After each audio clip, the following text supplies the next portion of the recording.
Jay, good day, everybody. So, something that I've noticed in the landscape of religious dialogue is that a lot of people that are highly qualified and speak from the perspective of the Abrahamic religions or speak even from the perspective of atheism against the belief in God often don't contend with Hinduism, its scriptures, philosophies, and their conception of God and many other principles. And the reason for that, I think, is because simply they don't know where to get the right information from. It can seem to be really overwhelming. There's a lot of things in Hinduism, obviously, granted, that is true. And so I would have preferred if you don't know something that you speak about it, obviously, a little less. But nonetheless, many people who I have a great deal of respect for and who, again, I believe to be highly qualified have addressed the topic, but they've done so in an uninformed way. And so I would like to address some of those videos. And I'm going to start today by addressing one from Bishop Robert Barron. He is a Catholic bishop of whom, again, I have a great deal of respect for. I think he is incredibly eloquent. I think he brings a lot to the table. And I think the Catholic world and the religious dialogue landscape would do well to have more personalities like Bishop Barron. So this is by no means a takedown of Bishop Barron. No, I'm trying to, in a sense, contextualize, educate, and inform what appears to be an uninformed position. And so I'm going to be responding to his video titled Bishop Barron on Grace and Karma.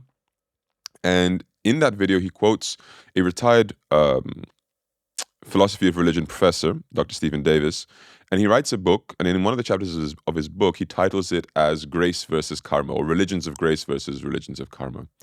And I believe that comparison is misguided. It is uninformed. There are no pure religions of karma, especially not, let's say, from the Hindu perspective. They are hybrid models. It's karma and grace to some extent. And although I understand that Hinduism has several denominations with contrasting belief systems, I'll be responding to this from the Vaishnava perspective.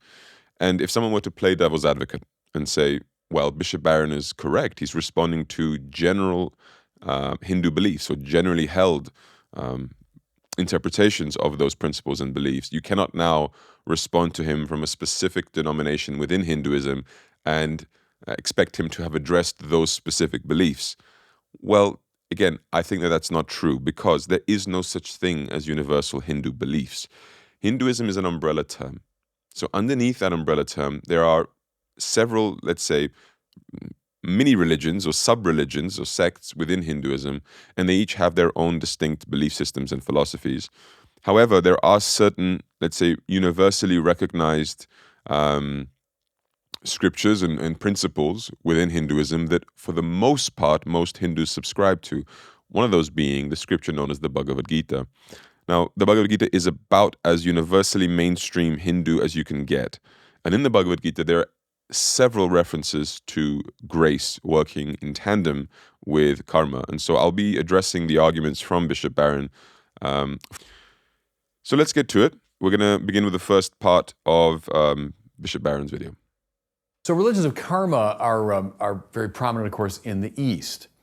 And a karmic religion has a lot to recommend it. And that's why these religions have been so strong for so long. What's the law of karma but a kind of cosmic law whereby good acts are rewarded and wicked acts are punished. Now, maybe not immediately. Remember John Lennon's song, Instant Karma's Gonna Get You, is sort of playing on that, because karma might not be instant, it's usually delayed. And it might not even be in this life, it might be in the next life. But karma will assert itself. Good deeds are rewarded, evil deeds are punished. As I say, it satisfies our sense of justice. It seems right and fair.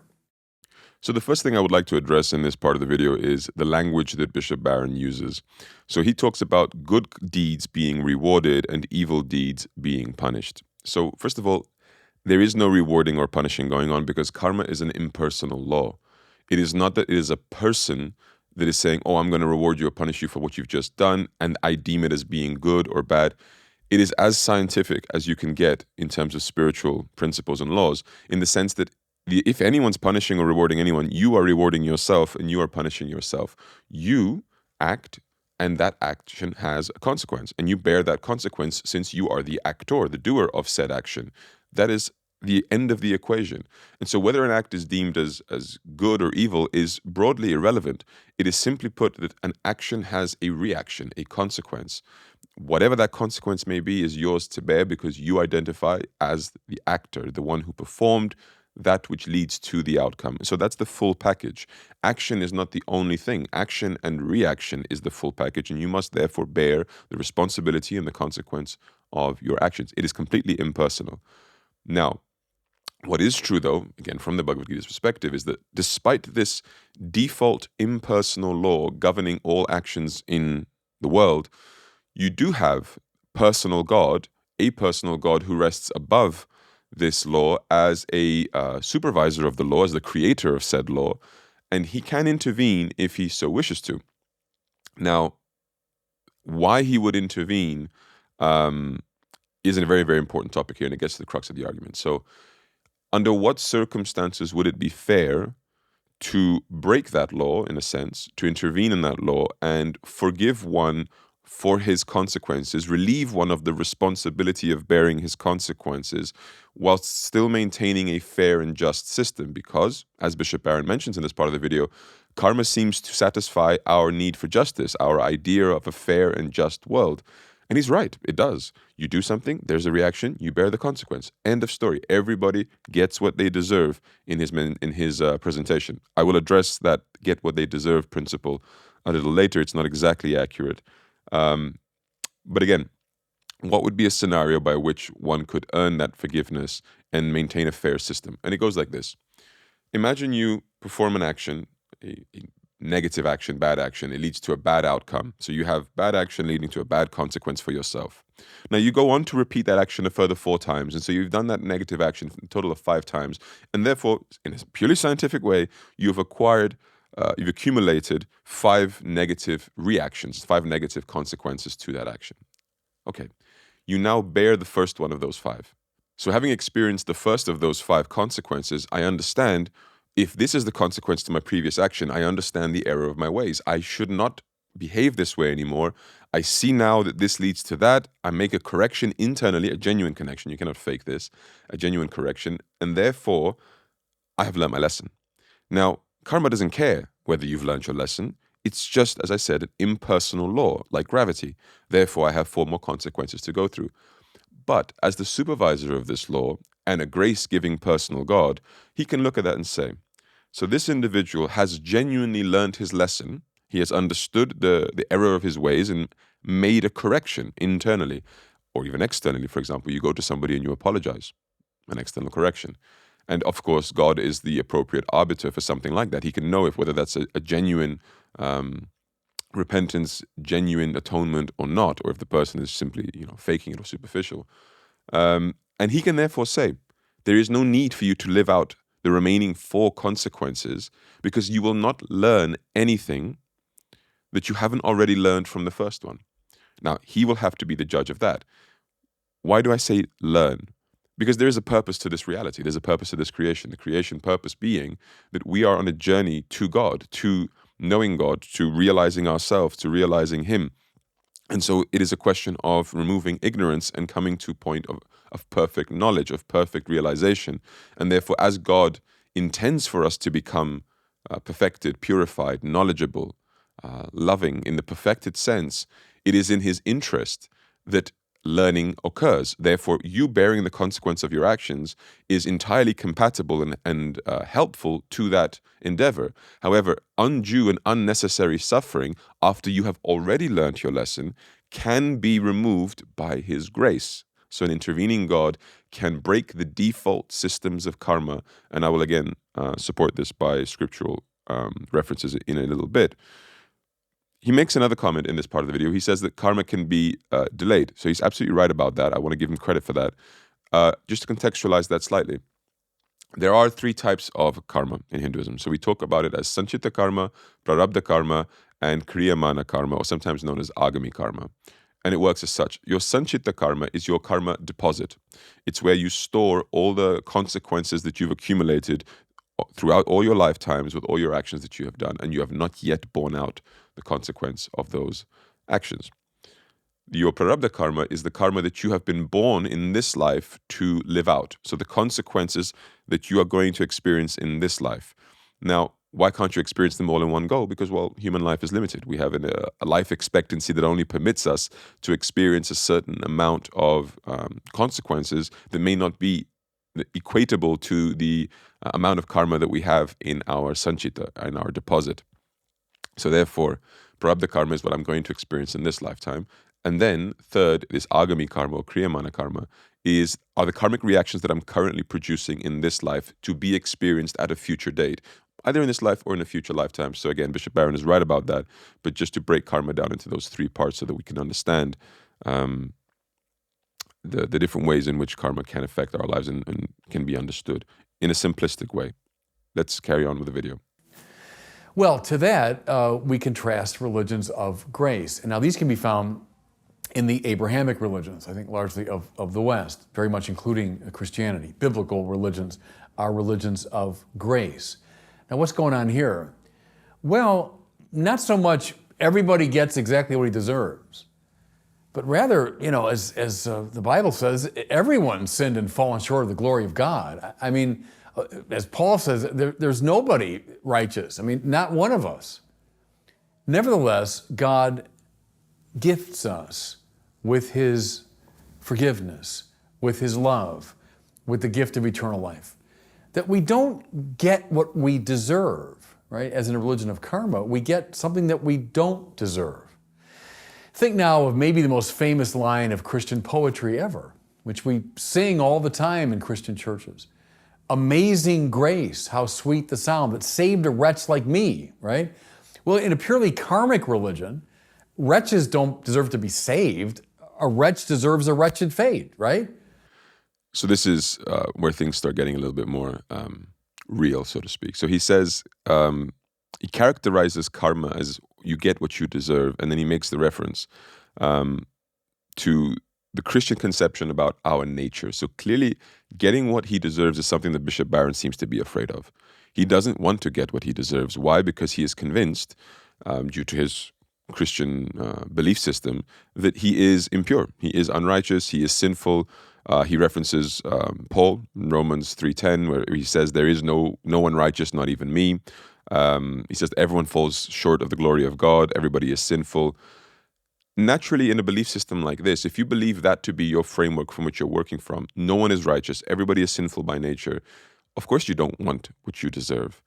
But therefore you want an unfair system. Please exempt me from the responsibility of my actions. Please exempt me from the consequences of my actions. And he seems to celebrate the fact that he will in fact get exempt. Why? Because God gifts him with love, forgiveness, eternal life, all of these things. So he mentions the gifts of God as the solution to this conundrum of his sinful nature and his inability to redeem himself. And he celebrates that the biggest, let's say, solution to this is in fact Christ's sacrifice for him. Now, this really is the crux of the issue. To get what we deserve is the essential Christian fear. Yeah? And to somehow escape that through the act of quote-unquote grace, that is the innocent sacrifice of Jesus Christ, who is innocent, of course, is something that they celebrate. Bishop Barron celebrates the sacrifice of the innocent Jesus to redeem him of what he deserves. And this reveals, I think, a fundamental problem with all of this, and that is that at the core of the good news of Christianity, which is that Jesus died for you, is a very fundamental claim, and that is that you cannot atone for your own sins. You cannot bear the responsibility of your own actions and atone for them and correct them, learn from them, and come back pure. You cannot. Without the sacrifice of Christ, this is an impossibility. And so that self-conception is incredibly harmful because it leads to a few psychological issues here. First of all, if you believe you are literally incapable of correcting yourself, so to speak, of atoning for your mistakes and becoming pure and free of sin, it gives a carte blanche for you to sin as much as you want. Because, well, I can't fix it anyway. And Christ has already redeemed me despite me not deserving that redemption. All I need to do is accept him. And so I can sin whatever I want as long as at the end of that sin, I turn to Christ and I accept his offer. Now, if we say, yes, but as a result of accepting his offer, you must stop to sin. Well, first of all, you're putting a condition on that offer from Christ then. Second of all, you are now talking about a merit-based system. Okay, you have to merit that gift from Christ by stopping to behave in this way and that way, and then you have a problem with the use of the word undeserved. Because if there are a set of behaviors that I'm supposed to adopt in order to really receive the gift that is supposedly being offered to me, then there is a meritorious relationship between my behavior and the gift that is being received. It is not a free gift. It is no longer undeserved if I am told that in order to receive that gift, I must adopt behavior X and let go of behavior Y. Right? So this is at the core of the entire issue that I have with this. Now, he ends this part of the video by referencing, of course, the famous Christian song poem where he says, "Amazing grace, how sweet the sound that saved a wretch like me." And he seems to then say that in a religion of karma, in a purely karmic religion, which, by the way, doesn't exist. There is not a purely karmic religion, and that is obviously, therefore, a huge part of this mischaracterization of these religions and Hinduism in general. A wretch deserves a wretched fate, says Bishop Barron. Well, no, that's overly simplistic. In the Bhagavad Gita, chapter 9, verse 30, Krishna says, if even the most sinful person worships me exclusively with devotion, he must be regarded as a saint, for he has rightly resolved. Well, that doesn't sound like a wretch deserves a wretched fate or will get a wretched fate. A wretch will get a wretched fate so long as he remains a wretch. But if the wretch understands that he's a wretch, accepts that and says, I would like to remedy this, and turns to God. Now, why does that become the redemptive action? Because Hinduism believes that it is due to ignorance that we behave in a wretched manner. It is due to ignorance that we behave in a sinful way. We don't know our true purpose. We don't know our true nature. We don't know the true purpose of life.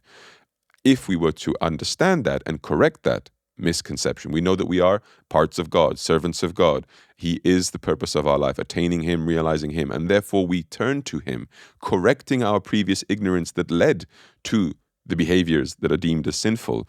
Then we have rightly resolved. And so as Krishna says, if he turns to me sincerely, and he will be the arbiter of that, then he is to be regarded as a saint. So clearly not a wretched fate for that individual. Yeah. So I'm not saying that Christianity doesn't have the very same principles. This isn't meant to be a comparison to the point of saying Christianity is not a religion of grace. No, I accept the principle of grace in Christianity. I have issues with it being compatible with justice and fairness. That is something else. But the presentation is pitting religions of grace versus religions of karma as if the religions of karma are devoid of grace. And here in this verse, you clearly see that in the very same way that Christianity offers redemptive grace by the sacrifice of Christ, Krishna is here to say, if a sinner turns to me in the appropriate manner, he is to be regarded as a saint. Yeah. And later I will mention specific uses of the word grace in the Bhagavad Gita as well. Let's move on with the video. Now, before we get all kind of self-righteous about, well, don't we have a better religion of grace? Davis reminds us, keep in mind, there's a tension, there's a difficulty at the heart of all religions of grace. Namely, not everyone seems to get grace, right? That's the trick, is, okay, it's a free gift, and it doesn't appear as though everyone gets it. Rather, we are dealing with a choosing God or an electing God.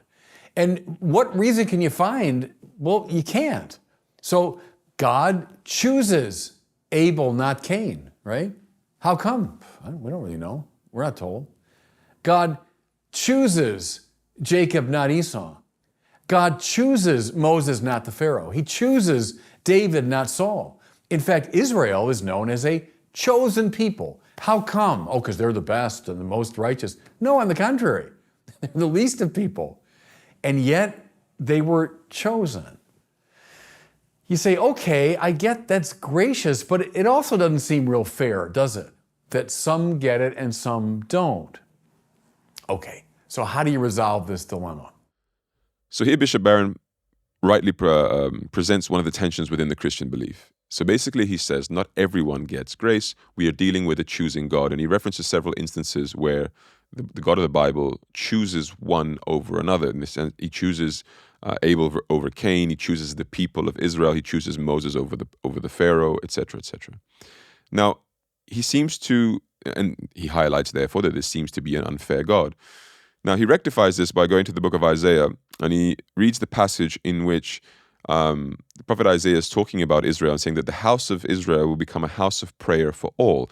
And he therefore makes the connection that grace is given to a select few, but it's for those to pass it on to the next ones. So for those people to become conduits of grace so that everyone else can also have that grace. It seems to me that this is a scenario in which there are a certain group of privileged people who are especially chosen by God, given mercy by God, grace, whatever it may be, and everybody else is to eat the breadcrumbs of those individuals. Everybody else is to get secondhand grace. This is particularly difficult and particularly hard to square with the idea of a fair God, given the nature of Christianity believing in a single life scenario with an eternal outcome. So because of you have the single life situation and you have an eternal hell that you would ideally like to avoid, this becomes more and more unfair. The unfair element to it becomes accentuated because if certain people are chosen by God and others are therefore automatically in a less privileged position, and they have to go to those who have been chosen to get, as I said, secondhand grace, when do they ever get the same opportunities and treatment that these chosen few got? Now, in Hinduism, God also chooses.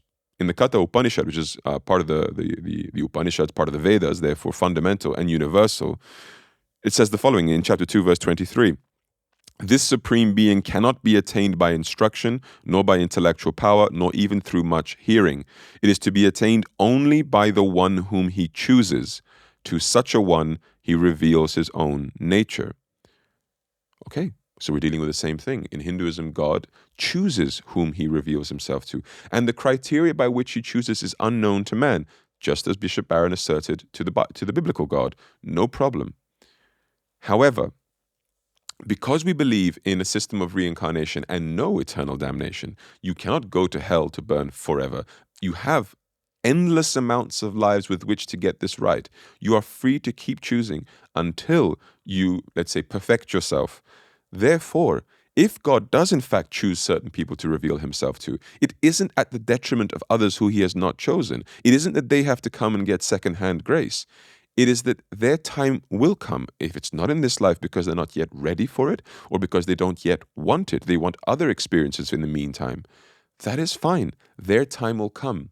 And so in the Hindu system, God does give grace. He does choose a certain individual, but he allows the karmic law to act out the consequences of everybody's actions. It is a fair system by default. Everybody is bearing the consequences of their actions, suffering through their mistakes, learning and getting the opportunity to correct that. And if they do successfully, if they choose free willingly, they say, I want God, I choose the love of God, I redirect my life to that objective, then they will get their turn to be chosen too. Everybody will be chosen by God. Everybody will get the privilege of that situation. And they are not put into a one-life scenario where they are the privileged and the underprivileged, and they have to hope to get enough breadcrumbs to make it into eternal salvation and to avoid eternal damnation. So an unfair scenario that can lead to an eternal condemnation or damnation is very, very difficult to square that off with a fair and just God. Let's look at it from this perspective as well. Krishna says in chapter 10, verse 10, to those who are constantly engaged with me and worship me with intense love, I give them the realization by which they can come to me. So Krishna says, those who are engaged with him, who are worshiping him with love, he gives them gift, as Bishop Barron mentioned earlier, the realization by which they can come to him. He gifts us what we lack in order to reach him, in order to perfect ourselves, to realize him, etc. So once again, refuting the idea that there is no grace in Hinduism. But I will say one thing that is absolutely key to all of this. As Bishop Barron repeatedly says, grace is undeserved in his Christian framework. In our framework, grace is always deserved, but it is disproportionate. Disproportionate in the sense that we will do a small act in the direction of God, a small act of atonement, a small amount of sincerity and effort in order to reach him within our capacity and limitations, and he will disproportionately respond to that by giving the grace, by offering this gift of verse number 10 that says, of chapter 10, that says, I will give you the realization by which you can come to me. I will give you whatever you're lacking. So what he gives is disproportionate to what we have offered to him, the effort and sincerity and intentions that we have placed at his feet. And so we believe that grace is disproportionate, but we don't believe that grace is undeserved. But to maintain a fair system, it must be deserved. There must be an atonement. There must be a correction. There must be a learning that has happened on the level of the individual that then receives that grace for it to be deemed fair. God didn't randomly just distribute grace onto someone's head. He said, no, here is a person that has made the necessary steps and the necessary corrections to merit my gift of grace, but my gift of grace will be entirely disproportionate to what he has done. Okay, let's move on to the final part of the video. I'll speak bluntly and clearly now. Thank God I have a religion of grace, I would say. I don't know about anyone else listening, but I don't want to stand up in the harsh wind of what I deserve. Do you know what I'm saying? If it's purely karma out there and I get what I deserve, God help me. So here we can see in this part of the video the crux as to why Bishop Barron leans so heavily on this idea of the undeserved grace. It's because he is afraid. He does not want what he deserves because he believes that he doesn't deserve anything good. He is utterly convinced of the fact that he is of a sinful nature, and despite all the good he clearly does, he clearly lives a righteous life. He clearly lives a life of service where he's loving God, trying to help others, etc. And despite all of this, he believes that what is coming to him is not good because he has been convinced by the framework of Christianity that he is inherently sinful and there is nothing he can do that will change that other than accept an undeserving gift from Christ. This is the crux of the problem. It is the fear of the supposed outcome of your life that drives you to dependency on the grace of Christ. I, as a Hindu, have no issue whatsoever glorifying Christ, seeing everything as he did as being a wonderful help for humanity. But I am not dependent on that for my relationship with God, nor for the realization of myself. Because in a scenario where Christ's sacrifice is the only redemptive option, it creates an absolute dependency. You must accept his gift. You must align yourself with him because there is no other way.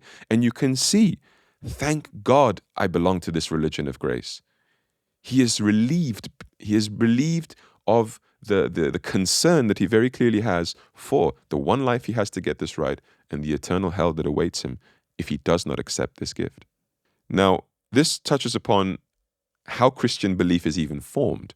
So Christ sacrifices himself, he does it for the sake of the people, etc., etc. All of that is to be interpreted in the manner that each denomination deems appropriate. But in the 4th and 5th centuries of Christianity, we know that St. Augustine shaped a lot of Christian belief as we know it today. For example, the formation of original sin and being adopted by the church as the fundamental belief of the church.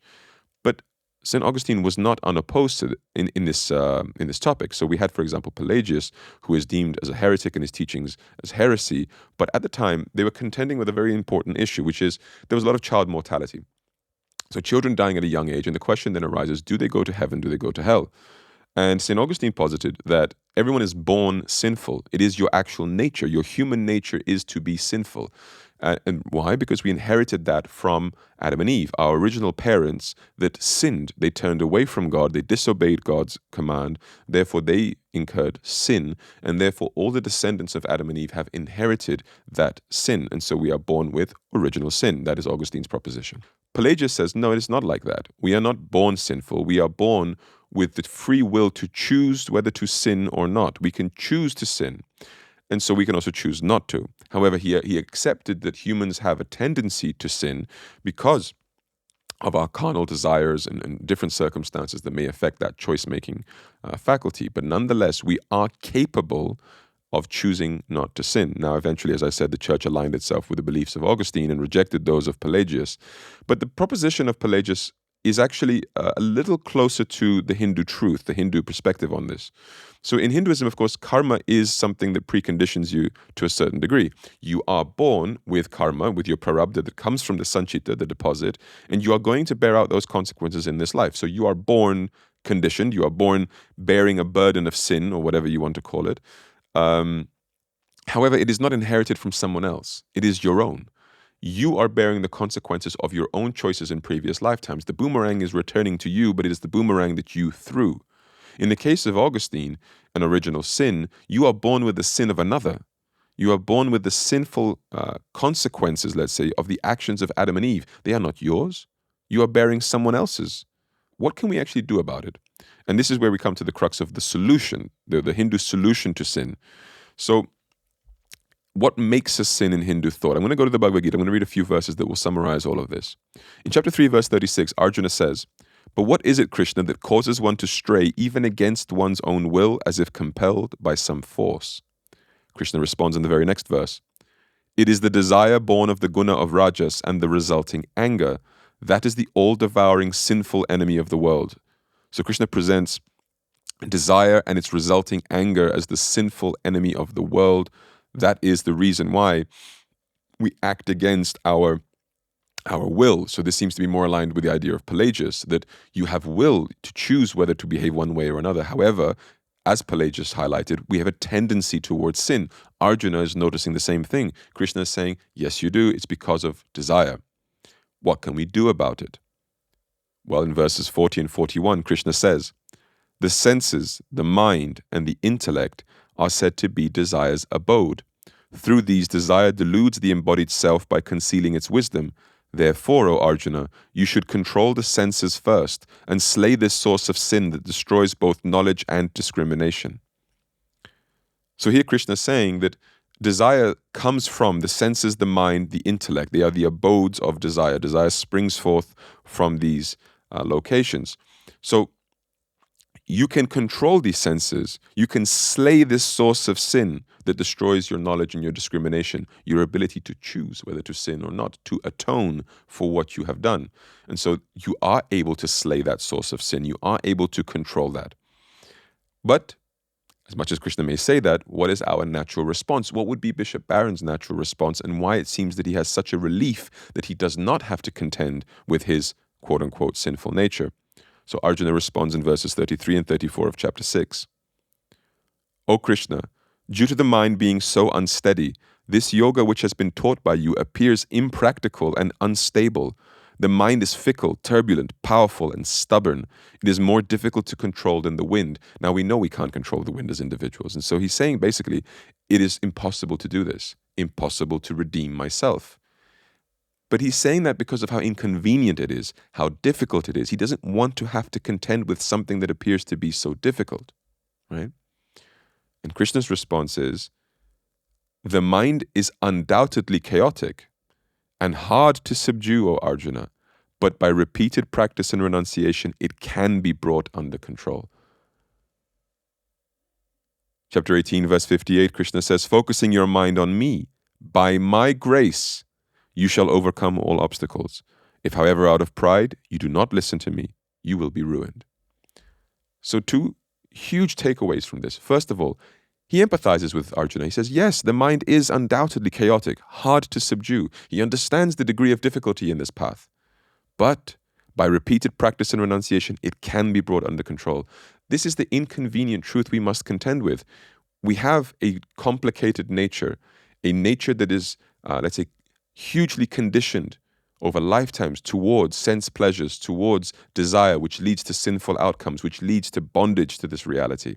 But the inconvenient truth is that you can solve that, you can atone for it, you can work this out, but it just takes a lot of work. And so the gift for free that is undeserved and fixes all of that is naturally far more alluring. I understand the temptation to accept such a proposition, but there are philosophical, theological dilemmas that arise and tensions that arise that are very difficult to square off, such as the idea of God being entirely unfair.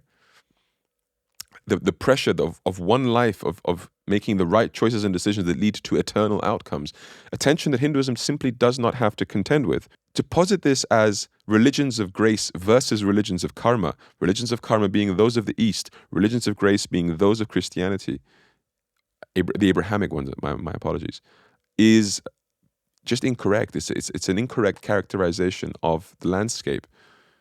What Bishop Barron means to say is religions of undeserved grace versus religions of earned grace. But the grace is disproportionate. Never forget that. I am not saying that one must become perfect in order to receive the perfection of God. One must not become perfect. One must sincerely long for it and have made sincere efforts of atonement. And God will respond. He will fill in the gaps. That is what he said. But if there is a gap to be filled, then clearly he does not demand perfection from you. So therefore, to conclude, Hinduism's good news, to use Christian language, is that you are capable of atoning for your own actions, and it is certainly easier through the gracious gift of God's help to overcome all the obstacles that you may face through your life.